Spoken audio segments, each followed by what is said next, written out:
Nauunawaan ko rin kung bakit. Lalo na at malaki ang halagang nakataya. Pero bago kayo humusga, hayaan ninyong ipaliwanag ko ang buong katotohanan. Matagal akong hindi nagsalita dahil may direktang utos sa akin. Huwag nang bumalik ng Pilipinas at manahimik na lamang. Umalis ako noong July 19, 2025 para sa aking medical check-up. Nakaplanong bumalik pagkatapos ng SONA ni Pangulo. Pero habang papauwi na ako, tinawagan ako ni dating Speaker Martin Romualdez at sinabihan, "Stay out of the country. You will be well taken care of as instructed by the President." Noon naniniwala pa ako sa kanila, kaya't hindi ako bumalik. Tumikom ang aking bibig, sumunod ako, pero ang hindi ko alam, ang ibig pala nilang sabihin sa aalagaan ka namin ay gagamitin ako bilang panakipbutas sa kanilang kampanya laban sa korupsyon. Ginawa nila akong poster boy ng kanilang sariling kasinungalingan. Ngayon, hindi na ako mananahimik, ilalabas ko ang lahat ng katotohanan. May resibo, may ebidensya, at may pangalan.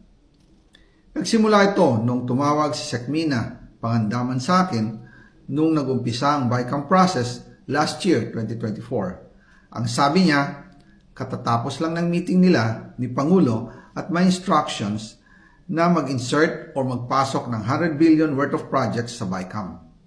At sinabi pa ni Sekmina, "You can confirm with Yusek Adrian Bersamin dahil magkasama sila sa meeting ni Pangulong BBM noong araw na yon."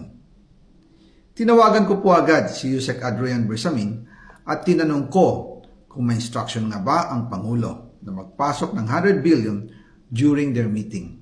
Ang sabi niya ay totoo nga po. Right after our conversation, tinawagan ko po si dating Speaker Martin Romualdez at nireport ko ang instructions ng Presidente to insert the 100 billion projects. At sinabi niya sa akin, what the President wants, he gets. After ng ilang araw, nag-set po ng meeting si Sekmina Pangandaman at Yusek Adrian Bersamin sa amin ni dating Speaker Martin Romualdez sa Aguado Building in front of Gate 4 ng Malacanang at nandun din po si Yusek Jojo Cadiz. During the meeting, binigay po ni Yusek Adrian Bersamin ang listahan na worth 100 billion. Tinanong ko po si Yusek Adrian kung saan galing ang listahan. Ang sagot niya, galing kay PBBM mismo at binigay niya ito mula sa brown leather bag. Nung sinabi po ni Yusek Adrian Bersamin, yung brown leather bag, naalala ko noong nasa Singapore kami right after the elections of May 2022 sa Hilton Hotel, kami ni dating Speaker Martin and PBBM habang pauwi at pabalik ng Pilipinas, hinabol ng PSG ang brown leather bag at ang sabi ni PBBM, maiwan na lahat, wag lang ang brown leather bag. Kaya naniwala ko na utos talaga ito ng Pangulo.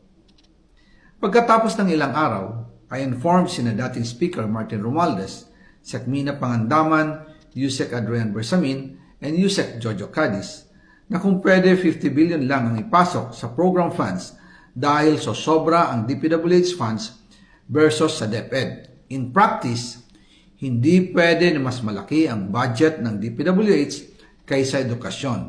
And yung balance na 50 billion, ilagay na lang sa program funds for the 2025 budget. Dahil Office of the President din ang nagre-release ng lahat ng unprogrammed funds. Pagkatapos ng isang araw, tinawagan ako ni Sekmina at sinabi ang mensahe ng Pangulo. Ipasok ninyo yan dahil pinangako na sa akin ni Speaker Martin yan at hindi na pwedeng baguhin. Kumbaga, ang utos ng hari hindi pwedeng mabali. Again, I informed the Speaker and asked clearance about the instructions ng Pangulo. At ang sabi niya, wala tayong magagawa. Kaya po nagtataka ako kung bakit sinasabi ni Pangulo na hindi niya makilala ang budget, samantalang lahat na binawas at dinagdag sa mga ahensya ng gobyerno ay humihingi ng approval sa kanya si Sekmina Pangandaman.